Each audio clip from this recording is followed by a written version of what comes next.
Ini yang menjadi pokok. Jadi bagaimana kita akan menjadikan bangsa dan negara ini menjusuar dunia. Kalau kita sekarang tidak menjadikan ajaran Bung Karno dan apa yang telah dihasilkan oleh Bung Karno sebagai pejuang memerdekakan bangsa, Bung Karno sebagai pemimpin besar revolusi, Bung Karno yang memimpin negara ini sejak awal sebagai proklamator, tidak jadi menjusuar oleh kita sebagai bangsa pada saat ini. Saderenge nglajengaken mirsani video sakjangkepipun, kula aturi kapurih nutul tombol subscribe supados boten ketinggalan video salajengipun.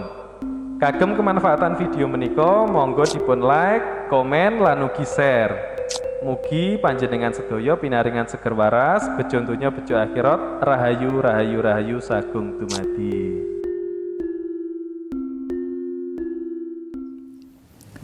Sejak merdeka, ya, di mana Bung Karno sebagai presiden, saya kan masih anak-anak ya, kecil ya, anak-anak. Sampai sekarang pun, terutama pada masa kepemimpinan Bung Karno sebagai presiden kepala negara, Martaris MPR, Panglima tertinggi Angkatan Bersenjata, dan pemimpin besar revolusi. Yang terakhir menyebutkan bahwa saya adalah penyambung lidah rakyat.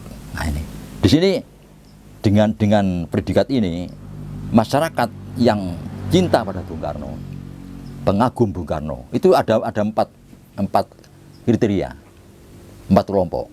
Ya, ada yang dengan Bung Karno itu ya pokoknya seneng lah, gitu. Seneng, cinta terhadap Bung Karno. Semua kagum, dia kagum, tidak ada lain kecuali Bung Karno. Ada juga yang menganggap Bung Karno itu, waduh, orang yang sakti, semacam dewa yang tidak pernah salah. Itu. Nah, ada juga kelompok pencinta Bung Karno ini yang mempelajari ajaran Bung Karno, mempelajari semua, tapi dengan catatan tanpa ada yang salah. Semua harus dilaksanakan ajaran Bung Karno ini. Semua harus diwujudkan. Ini ajaran dari orang yang memang hebat. Nah, ada lagi kelompok yang terakhir. Kelompok yang kritis. Memahami ajaran Bung Karno. Nah, Bung Karno manusia biasa yang ada salahnya. Nah, tapi banyak yang betul, yang ada salahnya. Nah, rupanya pada saat jatuhnya Bung Karno, yang paling diincar oleh lawan, yang terakhir ini. Yang paling diincar ini dianggap orang yang berbahaya, yang sangat dekat dengan Bung Karno, dengan pemikiran rasional. Ini dianggap berbahaya, ya, terutama oleh orang-orang bangsa asing yang tidak senang. Nah, di sini itu lapisan-lapisan masyarakat yang ada di Indonesia ini pandangannya tentang Bung Karno. Nah, ini nanti akan kami terangkan satu persatu tentang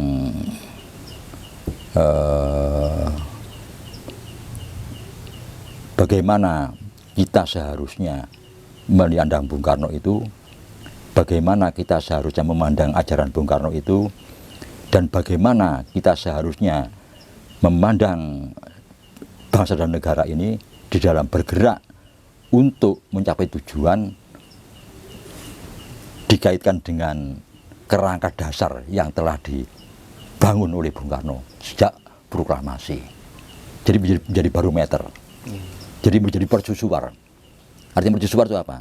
Jadi ajaran Bung Karno langsung diterapkan, karena Bung Karno langsung selain membuat ajaran, ya, itu juga memimpin negara ini sebagai presiden kepala negara, Martaris MPR, pemimpin besar revolusi, ya, penyambung lidah rakyat. Itu ibarat mercusuar yang memberikan arah keluar masuknya kapal di pelabuhan itu, sehingga bangsa kita ini di dalam terus sampai kelak itu ada mercusuar yang menerangi kemana kita harus berlayar itu, tidak salah jalan. Ini selain mercusuar dunia kelak. Nah ini, jadi pertama sudah menjadi mercusuar bangsa. Nah bagaimana kita sebagai bangsa Indonesia tidak menjadikan mercusuar ajaran dan paham Bung Karno ini yang sudah diterapkan sejak proklamasi bisa menjadi mercusuar dunia kalau kita sendiri tidak menjadikan ini mercusuar di dalam mengendalikan pemerintahan, dalam hidup bermasyarakat, berbangsa dan bernegara. Nah ini ya, ini yang menjadi pokok. Jadi bagaimana kita akan menjadikan bangsa dan negara ini mercusuar dunia kalau kita sekarang tidak menjadikan ajaran Bung Karno dan apa yang telah dihasilkan oleh Bung Karno sebagai pejuang memerdekakan bangsa, Bung Karno sebagai pemimpin besar revolusi, Bung Karno yang memimpin negara ini sejak awal sebagai proklamator, tidak menjadikan mercusuar, tidak jadi mercusuar oleh kita sebagai bangsa pada saat ini. Nah ini ya. Itu jadi tentang kenapa itu tadi sudah saya terangkan, karena Bung Karno itu rupa-rupanya sadar bahwa Bung Karno itu tidak semata-mata dari kecerdasannya. Memang betul-betul cerdas. Jadi banyak pemimpin itu yang mengagumi. Kan Bung Karno ada 20 gelar doktor honoris causa. Ya, menerima gelar doktor honoris causa 20. Dari 20 ini 4 dari luar. Nah, justru dari Amerika lawannya. Nah, universitas di Amerika itu justru ada 3 universitas memberikan gelar kepada Bung Karno doktor honoris causa. Nah, jadi memang diakui dunia, diakui oleh kawan dan lawan. Nah ini yang nanti satu persatu saya akan berikan penjelasan, dan mohon maaf bukan saya keminter, ini hanya saya tergugah saja. Mungkin saya salah, tapi harus saya sampaikan. Walaupun salah, toh juga tujuan kita sama-sama baik. Nah, demikian yang pembukaannya itu. Mbah, ini terkait dengan ajaran Bung Karno, Mbah. Adakah sisi bisa dikatakan jelek, Mbah, dari ajaran Bung Karno? Soalnya kan sampai saat ini minta maaf ya, kurang keras ya. Ada nggak sisi jelek dari ajaran yang dianut oleh Bung Karno? Soalnya kan sampai saat ini ajaran-ajaran yang dianggap berbau Soekarnoisme itu kan seolah-olah sama pemerintah sendiri itu kalau dibekukan gitu, Mbak, ditiadakan. Menurut Mbak Gatot ada nggak ya? Oh begini, maaf ya, jadi tidak pernah ada pemerintah membekukan ajaran Bung Karno. Mulai dari Pak Harto, ya, terus Pak Habibie, Gus Dur, Bu Mega, Pak SBY, Pak Jokowi, tidak ada yang membekukan ajaran Bung Karno. Semua melaksanakan. Iya, semua melaksanakan. Jadi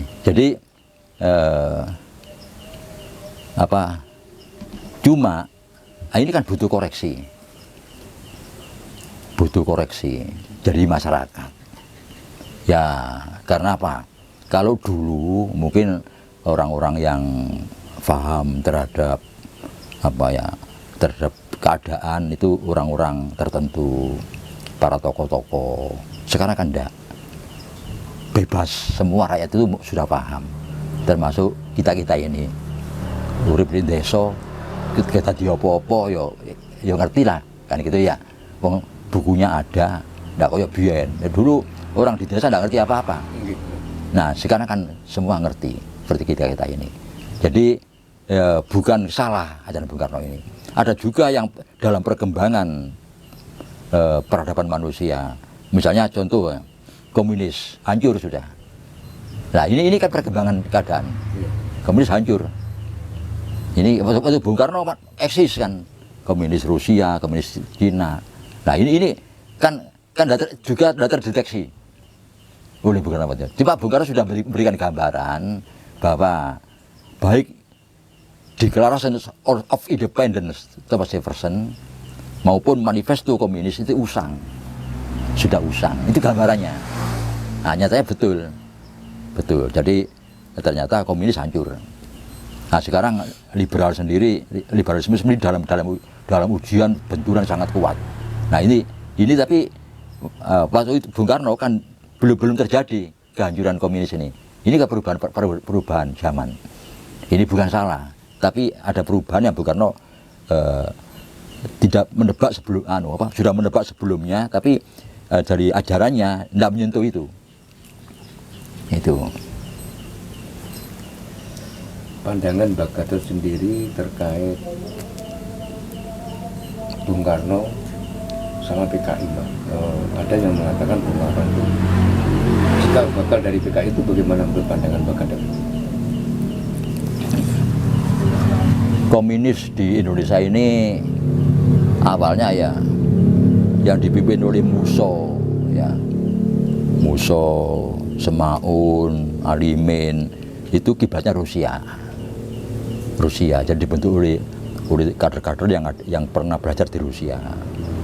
Atas pada zaman setelah perjuangan menjelang kemerdekaan itu ada komunis yang itu kiblatnya Cina. Cina, jadi yang dipimpin oleh Aidit itu.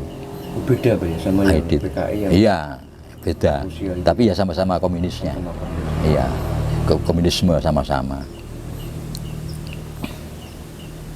Terus ini Mbak, ini masih ada kaitannya dengan PKI Mbak.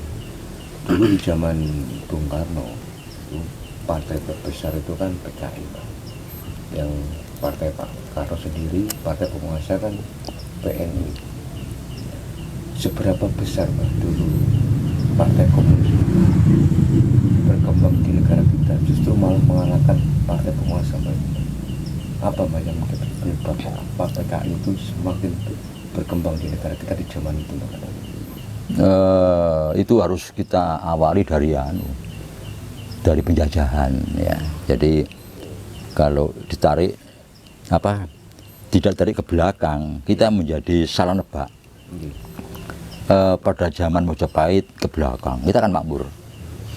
Setelah masuk bahasa asing ke Indonesia, nah, dengan cara apa saja yang mereka lakukan oleh di dalam bahasa asing, kita menjadi miskin.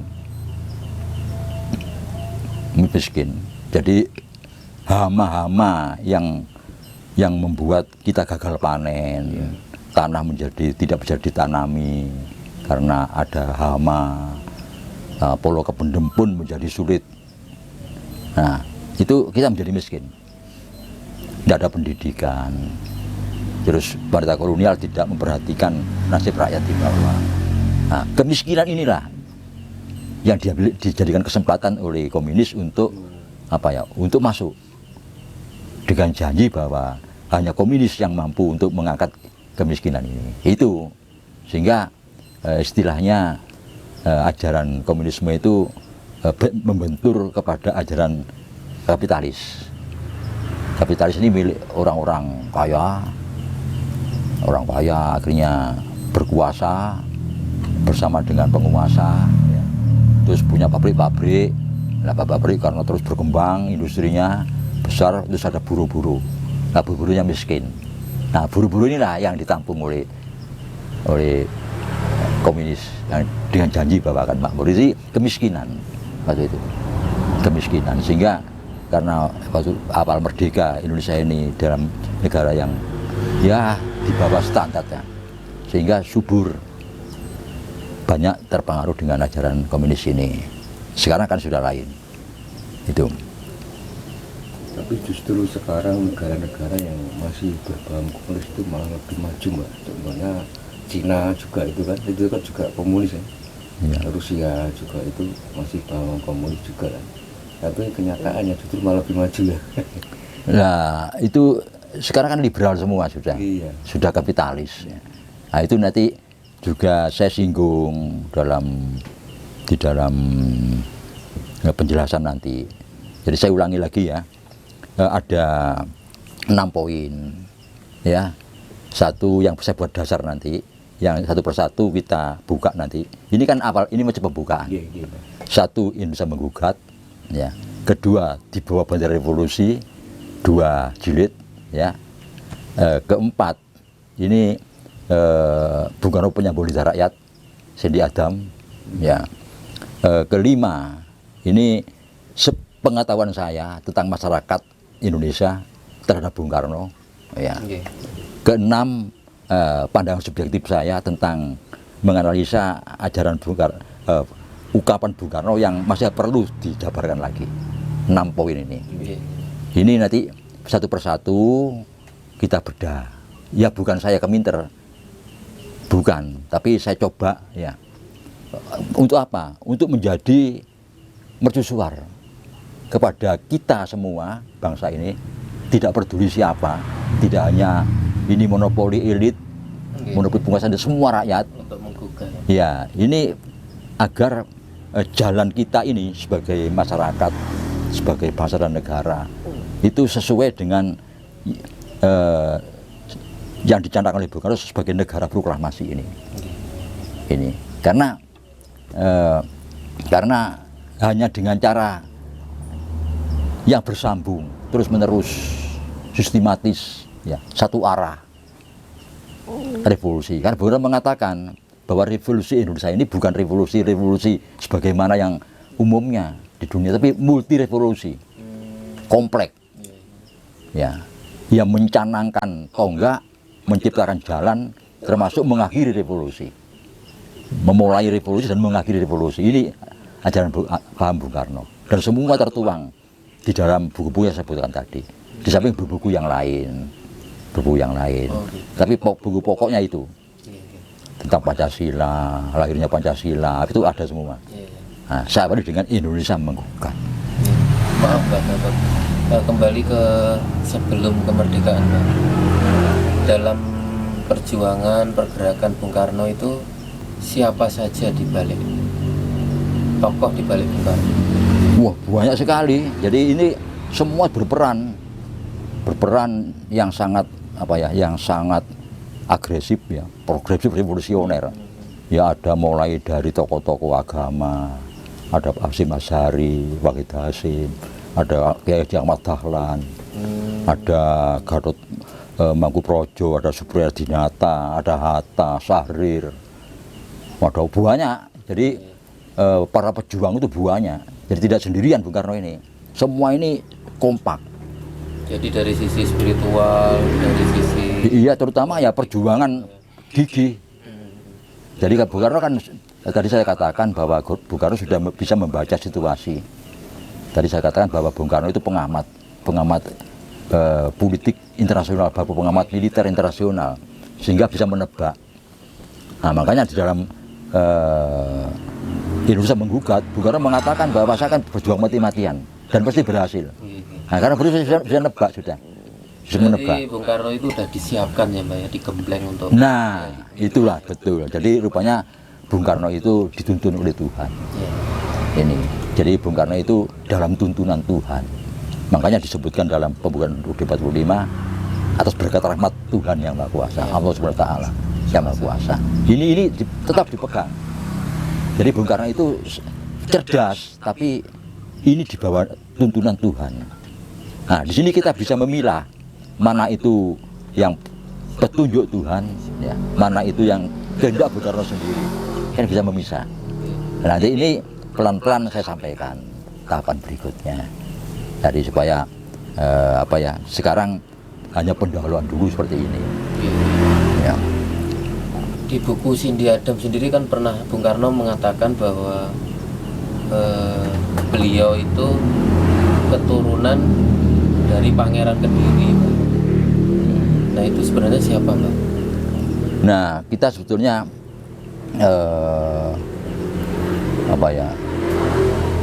tidak terlalu seperti itu. Jadi ini kan berkaitan dengan bagaimana pandangan masyarakat tentang Bung Karno. Ada 4 tadi lah. Oh, Bung Karno itu dewa. Bahkan Bung Karno pernah juga ada yang muncul sebagai nabi. Bung Karno tidak menolak, tidak mau. Bung Karno sangat mengagumi Nabi Muhammad, mengagumi Yesus, mengagumi. Bung Karno mengatakan saya bukan nabi. Nah, tapi ada tuntunan Tuhan di situ. Makanya ada kelompok masyarakat yang pokoknya Bung Karno bener wis hebat. Nah, bahkan Tapi kayak menurut dewa. panjenengan Bung Karno itu sendiri secara spiritual memang Bung Karno lahir batin kuat, iya, memang kehendak Tuhan. Makanya Bung Karno mengatakan bahwa kemerdekaan kita ini merupakan kehendak sejarah, iya, kebenaran sejarah. Nah, ini apa? Jadi ini harus kita terjemahkan. sudah apa ya? Banyak kata-kata yang harus diterjemahkan lagi. Apa yang dimaksud dengan Bung Karno bahwa kemerdekaan ini kehendak sejarah, kemenangan sejarah. Jadi sejarahnya sudah harus begitu. Sunatullah Mbak. Iya, sudah harus begitu. Itu tidak bisa ditolak. Iya, iya. Yang menolak akan tergilas oleh revolusi itu sendiri. Nah itu. Iya. Apalagi? Bagaimana sih?